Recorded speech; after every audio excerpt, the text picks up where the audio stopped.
Hello everyone, good evening to all of you. Welcome to my YouTube channel हंस वाहिनी academy. तो ये जो वीडियो है डिप्लोमा जो बच्चे पास कर चुके हैं उनके लिए है। उनके लिए एसएससी जेई की तरफ से एक नई भर्ती आई है जूनियर इंजीनियर की। अगर आपका डिप्लोमा सिविल इलेक्ट्रिकल मैकेनिकल में हो तो आप इसके लिए अप्लाई कर सकते हो। तो जो इसका इम्पोर्टेंट डेट्स है उसके बारे में बात करेंगे। क्वालिफ़िकेशन क्या होगी, एज लिमिट क्या है आपकी, उस पर भी बात करेंगे। एप्लीकेशन फ़ीस कितना लगेगा उस पर बात करेंगे। और मतलब कहाँ कहाँ पोस्टें हैं, किस किस डिपार्टमेंट में, उस पर भी बात करेंगे। हर एक टॉपिक पर सिलेक्शन प्रोसेस क्या होने वाला है उस पर भी बात करेंगे। तो सबसे पहले देखते हैं इसका अप्लाई करने का डेट जो है।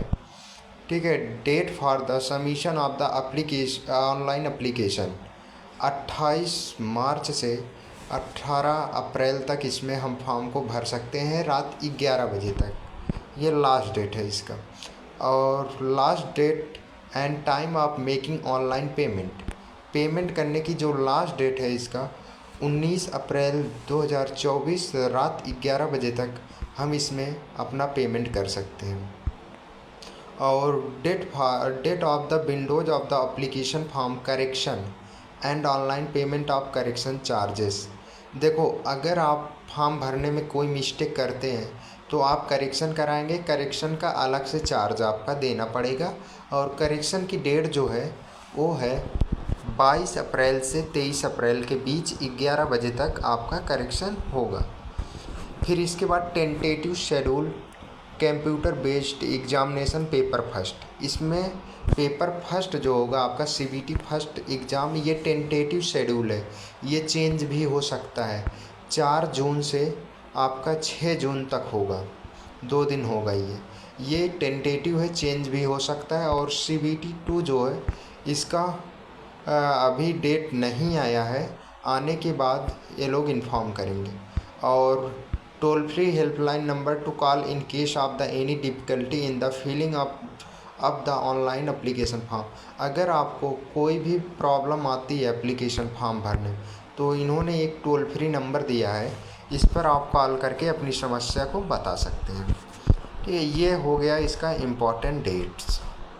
और देखो, डिटेल ऑफ द पोस्ट इनर्शियल एजुकेशन क्वालिफ़िकेशन। इसमें देखो आपका क्वालिफ़िकेशन जो है, जैसे इसमें पहला पोस्ट जो ऑर्गेनाइजेशन में है बीआरओ यानी कि बॉर्डर रोड्स ऑर्गेनाइजेशन। इसमें आपका मतलब सिविल इंजीनियरिंग में एक तो आपका क्वालिफ़िकेशन 2 दिया है, एक तो दिया है जेई। दोनों ये जूनियर इंजीनियर का पद है, जेई सी लिखा है यानी कि सिविल इंजीनियरिंग। इसमें दिया है क्वालिफ़िकेशन में इनर्शियल एजुकेशनल क्वालिफ़िकेशन आपका degree in civil engineering from any recognised university institute. ये होना चाहिए आपका, तो डिग्री हो या तो बीटेक हो आपका, नहीं तो या तो 3 year diploma in civil engineering from any recognised university institute board, या 2 year of working experience in the planning execution maintenance of the civil engineering. यदि आपके पास सिविल इंजीनियरिंग की डिग्री हो या 3 ईयर का डिप्लोमा। देखो इसमें क्लियर दिया है 3 साल का डिप्लोमा हो। बहुत बच्चे लेटरल एंट्री कर लेते हैं 12th के बाद, वो इसके लिए एलिजिबल नहीं है। 3 साल का आपका डिप्लोमा हो तो आप इसमें एलिजिबल हैं। ये बीआरओ के लिए है। फिर इसके बाद ये सिविल इंजीनियरिंग के लिए और मैकेनिकल के लिए, मैकेनिकल और इलेक्ट्रिकल में आपका अगर डिग्री है या तो डिप्लोमा है 3 साल का, या तो 2 ईयर एक्सपीरियंस है, ठीक है, उस फील्ड में, तो आप इसके लिए एलिजिबल हैं। आपकी age limit up to 30 year, आपका 30 ईयर से कम ही एज होना चाहिए। फिर दूसरा, Brahmaputra board ministry of the जल शक्ति।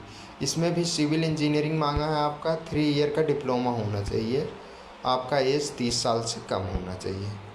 फिर सेंट्रल वाटर कमीशन, यहाँ से भी मैकेनिकल में आपका बीटेक या तो डिप्लोमा हो या तो सिविल का हो। तो CPWD central public work department में भी वैकेंसी आई है। इलेक्ट्रिकल का आपका डिप्लोमा हो या मैकेनिकल में हो, ठीक है, 3 साल का, या तो सिविल में हो आपका। ये तो आपका CPWD का है। ये एक है central water and the power reserve research station में आपका डिप्लोमा इलेक्ट्रिकल से हो या तो सिविल से हो, आप इसके लिए एलिजिबल हैं। ठीक है, ऐसे ऐसे आप इसका नोटिफिकेशन चेक कर सकते हैं। मैं वीडियो में इस PDF का लिंक दे दूंगा, वहाँ से डाउनलोड कर लीजिएगा। चलो आगे फिर बढ़ते हैं। आगे आपका वैकेंसीज देखो, वैकेंसी आपका BRO बॉर्डर रोड ऑर्गेनाइजेशन, ये सिर्फ मेल के लिए है, मेल कैंडिडेट ओनली। इसमें जूनियर इंजीनियर की पोस्ट SC के लिए 76 है, ST के लिए 36 पोस्ट है, OBC के लिए 136 पोस्ट है, EWS के लिए 48 पोस्ट है, उरे के लिए 142 पोस्ट, और टोटल जो नंबर ऑफ पोस्ट हैं 438 है। ठीक है, 438। ऐसे हर डिपार्टमेंट का आप देख सकते हैं, इसको देख लीजिएगा PDF डाउनलोड करके। लगभग इसमें जो टोटल पोस्ट हैं 960 प्लस है। इसमें EMS का भी है, EMS भी काफ़ी अच्छी जॉब है, मिलिट्री इंजीनियरिंग सर्विसेज, ये भी काफ़ी अच्छा है। फिर आगे आपका ये हो गया, ये आप नेशनलिटी आपका इंडियन हो, नेपाल, भूटान, ये सब होना चाहिए। ठीक है, आउट ऑफ कंट्री का वो है। एज रिलैक्सेशन, ठीक है, एज रिलैक्सेशन में क्या दिया है, अगर आप SC ST हैं तो आपको 5 साल की छूट दी जाएगी, अगर आप OBC हैं तो आपको 3 साल का छूट दिया जाएगा, PWD अनरिजर्व या EWS से हैं तो 10 साल का, या तो PW OBC है 13 साल, PW SC तो 15 साल का आपका छूट दिया जाएगा। ये सब दिया है, एक बार पढ़ लीजिएगा। फिर इसके बाद आपका फिर आगे चलते हैं, देखते हैं। फिर इधर हाँ, फिर देखो यहाँ पर सेंटर ऑफ एग्जामिनेशन, जो आपका सेंटर होगा एग्जामिनेशन का वो दिया है। जैसे बिहार और उत्तर प्रदेश का दिया है, भागलपुर, दरभंगा, फिर आगरा, बरेली, गोरखपुर, झांसी, कानपुर, लखनऊ, मेरठ, प्रयागराज, वाराणसी, सीतापुर, तो ये सब काफ़ी इसका दिया है। तो ये देख लीजिएगा अपने अपने स्टेट का। ठीक है, ये हर स्टेट का दिया है, असम का दिया है, दिल्ली, राजस्थान, उत्तराखंड, तो ये सब दिया, आप देख लीजिएगा वो। फिर इसके बाद आपका इसमें स्कीम ऑफ द एग्ज़ामिनेशन, इसमें 2 एग्ज़ाम होंगे आपके, एक CBT फर्स्ट होगा आपका, एक CBT 2 होगा। फर्स्ट में जो आपका होगा, इसमें देखो पहले जो होता था, इस बार इसके पहले जो एग्ज़ाम हुआ था उसमें भी CBT 2 हुआ था, लेकिन उसके पहले जब एग्ज़ाम होता था तो वो लिखित होता था CBT 2, तो अब तो ऑब्जेक्टिव कर दिया गया है। और पहला देखो इसमें क्या है, CBT 1 जो होगा कंप्यूटर बेस्ड टेस्ट, पहला जो होगा आपका, इसमें आपके 3 खंड रहेंगे आपके। जनरल इंटेलिजेंस एंड रीजनिंग रहेगा, 50 क्वेश्चन 50 नंबर के आपके रहेंगे। ठीक है, फिर उसके बाद जनरल अवेयरनेस रहेगा आपका, 50 क्वेश्चन 50 नंबर का।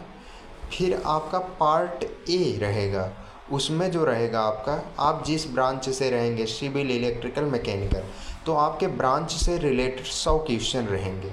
तो टोटल आपके पास 200 क्वेश्चन रहेगा, 200 नंबर का। आपके पास 2 घंटे का टाइम रहेगा, 200 क्वेश्चन रहेगा आपके पास, 2 घंटे का टाइम रहेगा, तो उसमें आपको करना पड़ेगा। फिर इसके बाद पेपर 2, जो बच्चे पेपर 1 क्वालिफाई कर लेंगे, फिर उसके बाद पेपर 2 होगा उनका CBT 2। तो उसमें क्या होगा, आपकी जो स्ट्रीम रहेगी यानी कि ब्रांच, सिविल, इलेक्ट्रिकल, मैकेनिकल जो भी है, उससे 100 क्वेश्चन पूछे जाएंगे। एक क्वेश्चन 3 नंबर का होगा, 100 क्वेश्चन 300 नंबर के हो गए, 200 मार्क्स, 2 घंटे टाइम रहेगा आपका। तो फिर इसके बाद जो ये एग्ज़ाम क्वालिफाई करता है यानी कि CBT 1 हो गया, CBT 2 हो गया, जो बच्चे इसको क्वालिफाई करते हैं, फिर उनका डॉक्यूमेंट वेरिफिकेशन होता है। डॉक्यूमेंट वेरिफिकेशन के लिए बुलाया जाता है, उनका डॉक्यूमेंट वेरिफिकेशन होगा। फिर एक फ़ाइनल मेरिट लिस्ट तैयार की जाती है। मेरिट लिस्ट तैयार करने के बाद जितने कैंडिडेट शॉर्ट लिस्ट होते हैं वैकेंसी के अकॉर्डिंग, उतने को लिया जाता है, फिर उनका मेडिकल टेस्ट होता है, देन उसके बाद ज्वाइनिंग हो जाता है उनका। ये है सिलेक्शन प्रोसीजर इसका। फिर इसके बाद ये सिलेबस दिया गया है, इंडिकेटिव सिलेबस आपका। पेपर फर्स्ट में जो है जनरल इंटेलिजेंस एंड रीजनिंग दिया गया है, the syllabus of the general intelligence, ये सब दिया गया है, आप एक बार पढ़ लीजिएगा इसका। जनरल अवेयरनेस का भी सिलेबस दिया गया है। फिर आपका जो आपकी ब्रांच है सिविल इंजीनियरिंग, इलेक्ट्रिकल, मैकेनिकल, जैसे मैकेनिकल मेरी भी ब्रांच है तो इसमें बता दूं आपको, theory of machine and machine design, engineering mechanics and strength of material, properties of the pure substance, तो ये सब चीज़ें हैं इसमें। ये पेपर फर्स्ट का है। और पेपर सेकंड में आपका जो है हर मतलब इलेक्ट्रिकल का है, ये आपका मैकेनिकल का है, थ्योरी ऑफ मशीन आपका है, engineering mechanics and strength of material, thermal engineering है। तो ये सब सिलेबस है, आप एक बार पढ़ लीजिएगा ये सब सिलेबस। और ये फिर आगे